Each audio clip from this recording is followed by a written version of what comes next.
Halo Sobat Religi, kembali lagi bersama kami di Surya Podcast, Suluhan Rohani dan Layanan. Melaju maju, umat rukun, Indonesia maju. Bersama saya Tiwi dari Kantor Kementerian Agama Kabupaten Gianyar. Pada kesempatan yang berbahagia ini, kami telah kedatangan salah satu pemuka agama Kristen Protestan pada Forum Kerukunan Umat Beragama Kabupaten Gianyar. Langsung saja kita sapa, beliau adalah Penetua Jacob Feni. Silahkan Bapak, mungkin ada yang perlu disampaikan terlebih dahulu. Ya, kami awali dengan menyampaikan salam kerukunan untuk saudara-saudaraku semuanya. Om Swastiastu, Assalamualaikum warahmatullahi wabarakatuh, Namo Buddhaya, dan salam kebajikan. Secara khusus untuk umat Kristiani, baik yang Protestan maupun Katolik, kami sampaikan salam dan salam sejahtera untuk kita semua. Baik, mungkin sebelumnya bisa perkenalan dulu sama sahabat religi. Kalau kami di sini kan akrabnya nyapanya Pak Jack saja ya, biar lebih akrab gitu nanti percakapannya. Mungkin Pak Jack bisa perkenalan dulu sama sahabat religi atau kesibukan Pak Jack belakangan ini seperti apa? Ya, pemirsa yang berada di tempat masing-masing, nama saya Jacob Feni. Sehari-hari bertugas sebagai seorang hamba Tuhan dalam jabatan penetua di Gereja Protestan di Indonesia bagian Barat, Jemaat Ebenezer Gianyar, Jalan Pati Jelantik nomor 20. Sehari-hari bertugas sebagai seorang sekretaris di Forum Kerukunan Umat Beragama Kabupaten Gianyar, mewakili unsur Kristen Protestan. Baik, terima kasih perkenalannya Pak Jack. Tadi kan Pak Jack sebutkan bahwa Pak Jack tugas Pak Jack salah satunya pada gereja Protestan di Kabupaten Gianyar gitu ya. Nah, seperti yang kita tahu nih, atau bahkan yang orang awam tahu biasanya, gereja itu kan adalah tempat suci agama Kristen atau sebuah gedung gitu Pak Jack ya. Tapi ternyata saya sempat dengar bahwa gereja itu sebenarnya bukan tempat suci, melainkan kumpulan dari orang-orang yang percaya akan Tuhan Yesus. Apakah benar seperti itu Pak Jack? Mungkin bisa diluruskan biar kami bisa lebih paham makna dari gereja tersebut. Silahkan. Iya, terima kasih dan itu pertanyaan bagus ya. Kami ingin menjelaskan seterang-terangnya bahwa secara iman Kristen, gereja itu adalah persekutuan orang-orang yang percaya kepada Tritunggal, yaitu Allah Bapa, Allah Anak, dan Allah Roh Kudus. Jadi itu persekutuan orang-orang yang percaya, yang beriman. Itulah gereja. Mengenai gedung, itu adalah tempat orang-orang yang bersekutu itu melaksanakan penyembahan melalui ibadah-ibadah. Meskipun itu gedung secara fisik, tetapi kita harus memandangnya sebagai tempat yang suci juga. Tidak sembarang digunakan untuk acara-acara lain kecuali untuk ibadah atau penyembahan. Tidak bisa kita pakai untuk acara-acara selain ibadah. Sehingga gedung gereja itu mesti dikhususkan hanya untuk umat yang bersekutu, umat yang beragama, untuk memuji, memuliakan Tuhan yang dia imani. Nah, ini penjelasan yang kami pikir harus dimiliki oleh semua orang yang percaya dan barangkali sebagai pengetahuan ya untuk umat-umat yang lain. Ya, karena gereja itu selama ini dipandang gedungnya. Ya, tetapi sebenarnya gereja itu adalah orangnya, bukan gedungnya. Orang-orang yang mau menyembah Tuhan, dia ambil tempat di dalam gedung gereja. Jadi gereja sebagai gedung itu harus dikuduskan. Kudus artinya dikhususkan. Dia hanya tempat khusus untuk beribadah. Tidak bisa dipakai untuk katakanlah resepsi perkawinan. Tidak bisa. Dia hanya khusus untuk ibadah. Terima kasih. Oke, baik, terima kasih penjelasannya Pak Je. Ya. Cukup memberi kita pengetahuan apa makna sebenarnya dari gereja itu sendiri. Ya. Nah, kemudian yang saya tahu nih Pak Je, kan sempat juga ada permohonan layanan ke kantor kami, itu permohonan rohaniawan yang agamanya Kristen Ortodok gitu. Terus saya cari-cari lagi, ternyata pada Kristen Protestan ini masih banyak lagi denominasi dari aliran tersebut. Ada yang Ortodok, ada yang Metodis, dan sebagainya, bahkan ratusan Pak Je ya.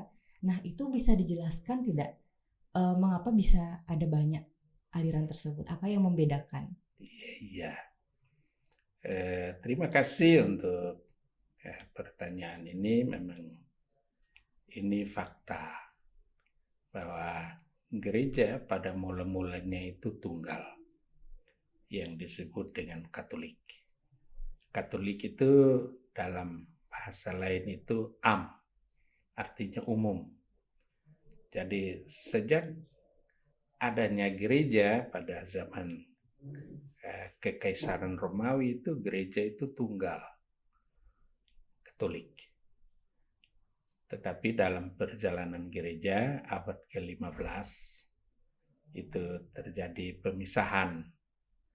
Ada sebagian warga gereja yang memisahkan diri dan menyebut diri sebagai Protestan, yang kemudian disebut sebagai gereja Protestan. Ya, dari gereja Protestan ini kemudian muncullah gereja-gereja yang berdiri sendiri dengan pemahaman-pemahaman teologis yang memang mereka anggap itu benar, sehingga sampai saat ini aliran-aliran yang bernaung di gereja Protestan itu amat banyak. Ya, tadi dikatakan sampai 100, dan memang itu fakta ya, fakta. Meskipun banyak ya aliran-aliran yang berada di bawah gereja Protestan ini, tetapi ada pengakuan iman yang sama. Ya, yang pertama itu kitab sucinya sama.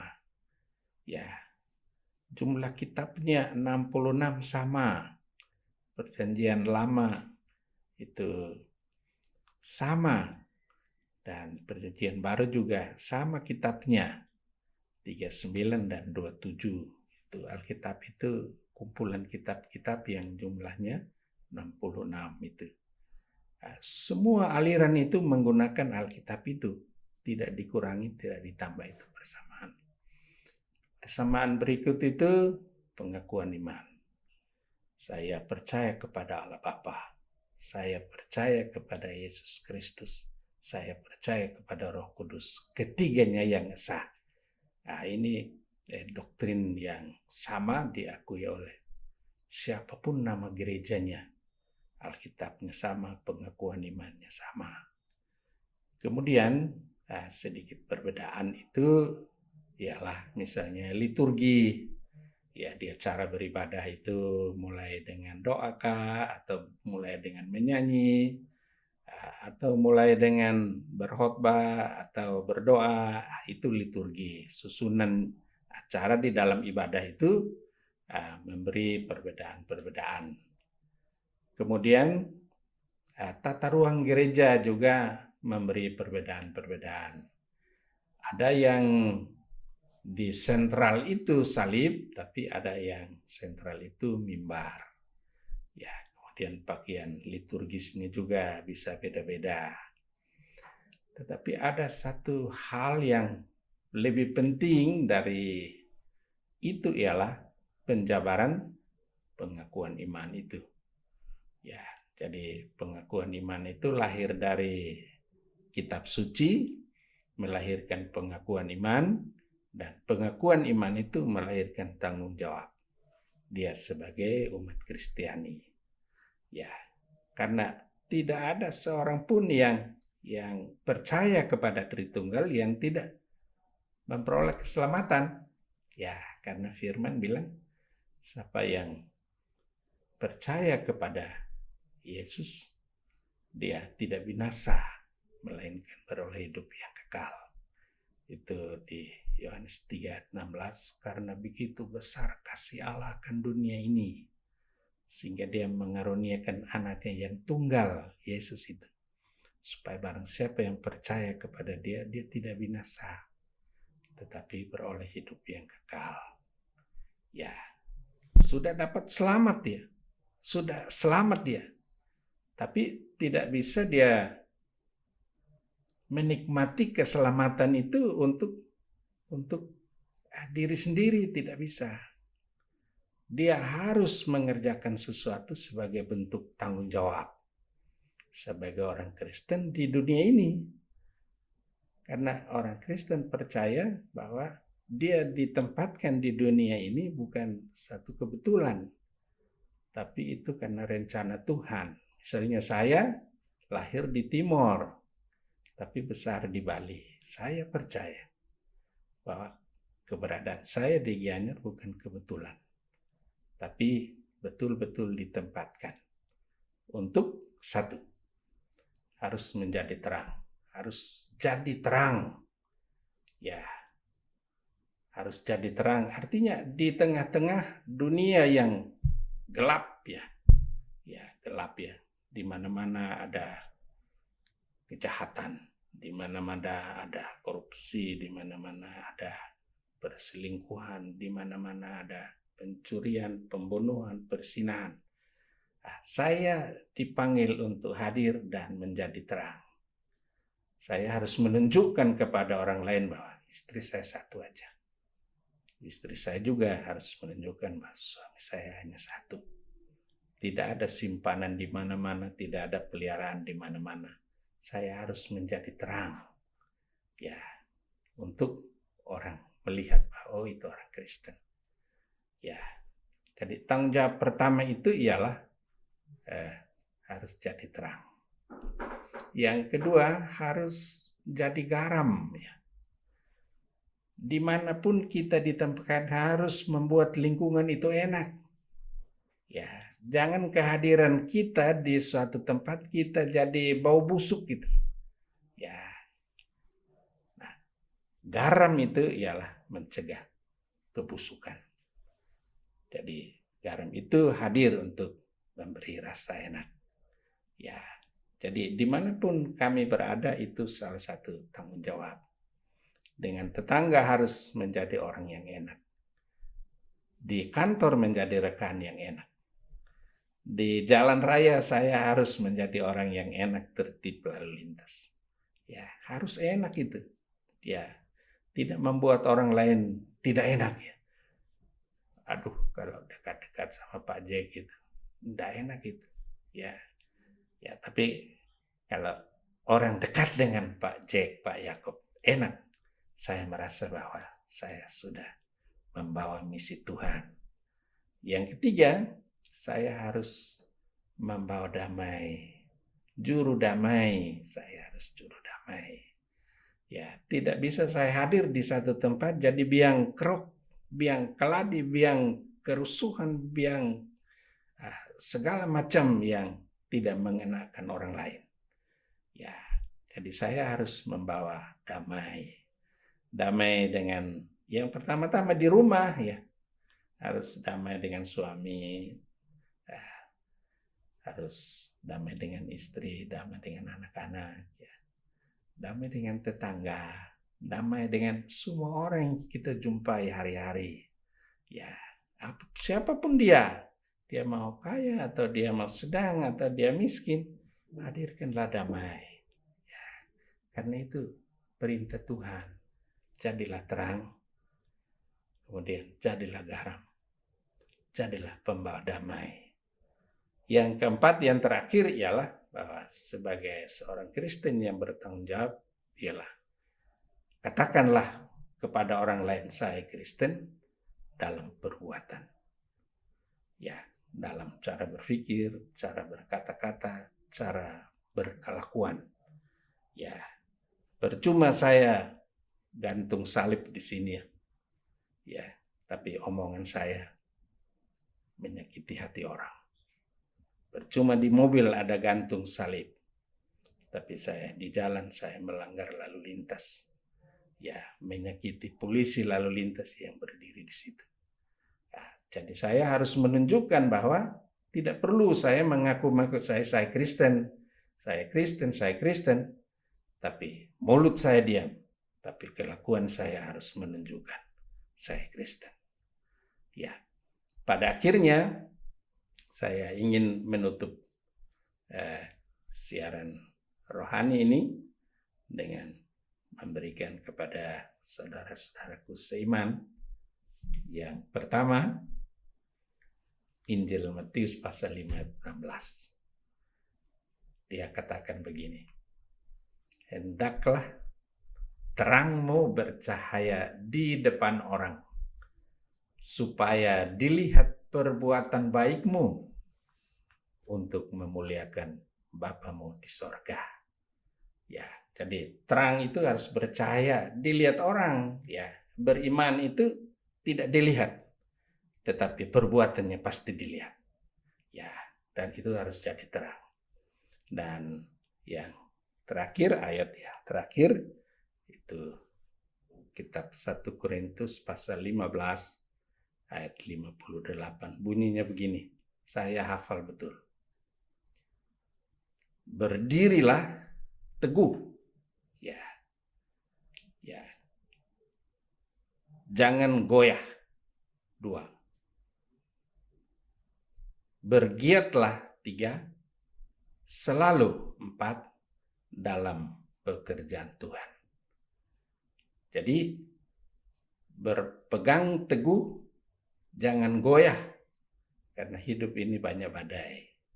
Ya, jadi iman itu harus teguh, jangan goyah walau ada badai. Giatlah harus giat. Beribadah itu harus giat, tidak bisa Senin Kemis. Ya, tidak bisa Natal saja baru ibadah atau Paskah saja, tapi setiap hari harus beribadah, giatlah. Selalu, artinya tidak boleh kapan-kapan, sering, Senin Kemis tidak bisa. Dalam pekerjaan Tuhan. Pekerjaan Tuhan yang mana? Jadi terang, jadi bikin enak, bikin damai, dan menyatakan perbuatan sebagai orang Kristen dalam perbuatan. Kalimat seterusnya dia bilang begini, ketahuilah saudara-saudaraku bahwa persekutuan dengan Tuhan jerih payahmu tidak akan sia-sia. Ya, akan menyenangkan hati Tuhan dan kita akan berkelimpahan berkat. Baik, terima kasih Pak J untuk penjelasannya, sangat luar biasa ya. Jadi dapat saya simpulkan sedikit bahwa gereja itu sendiri merupakan persekutuan orang-orang yang percaya akan adanya Tritunggal itu sendiri. Kemudian Pak J juga menyebutkan bahwa sebenarnya aliran-aliran yang ada di Kristen Protestan itu hanya perbedaan pada liturginya saja. Padahal sebenarnya Alkitabnya sama, 66 Pak J ini. Kemudian juga untuk pengakuan imannya juga sama. Nah, kemudian saya ada hal menarik yang Pak J sebutkan tadi bahwa tanggung jawab atau kewajiban Pak J sebagai agama Kristen Protestan itu kan harus menjadi terang, menjadi garam, itu mencegah kebusukan, menyebabkan rasa enak pada lingkungan sekitar. Kemudian menjadi damai, dan yang keempat itu harus menjadi agama Kristen yang memiliki perkataan, perilaku atau pikiran yang baik. Nah, sebenarnya itu juga sama di agama saya sendiri, agama Hindu, itu juga ada namanya Trikaya Parisuddha Pak J. Berpikir, berkata, dan berbuat yang baik. Mungkin itu juga menjadi bukti bahwa di setiap agama itu pasti mengajarkan kebaikan Pak J ya. Entah bagaimana cara beliau untuk menyembah Tuhannya sendiri. Oke, demikianlah podcast kita pada hari ini. Saya mengucapkan terima kasih Pak J sudah bersedia mampir ke Surya Podcast.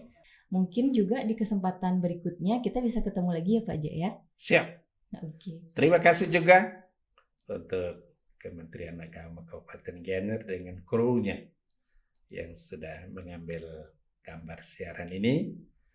Saya berdoa kiranya Tuhan memberkati program ini, Surya Podcast Kementerian Agama Kabupaten Gianyar. Terima kasih. Amin.